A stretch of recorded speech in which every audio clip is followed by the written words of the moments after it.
এই ধরনের ভগ্নাংশগুলোর মধ্যে সবথেকে বড় কোনটা বা সবথেকে ছোট কোনটা যদি নির্ণয় করতে হয় আমরা খুব সহজ মেথড আমরা করতে পারবো। কি করব আমরা এই যে ভগ্নাংশগুলো আছে লব আর হরের মধ্যে পার্থক্যগুলো বের করব। তাহলে 25 আর 28 এদের মধ্যে পার্থক্য কত হবে তোমার 3 হবে। তারপর 53 আর 59 এর মধ্যে পার্থক্য কত হবে? এখানে পার্থক্য আছে দেখো 6। 41 আর 45 এর মধ্যে পার্থক্য কত আছে 4।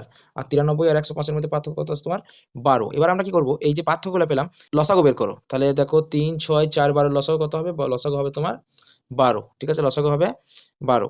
বুঝে গেল? 3 এর সাথে কত গুণ করলে 12 আসবে? 4। তাহলে 25 এর উপরটার সঙ্গে 4 গুণ করো। হয়েছে? এটা হলো 100।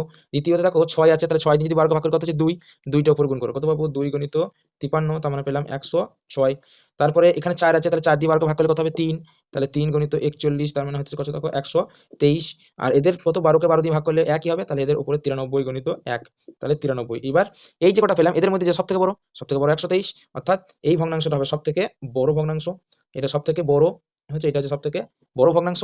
আর সবথেকে ছোট কোনটা পেলাম? 93, অর্থাৎ এইটা হলো সবথেকে ছোট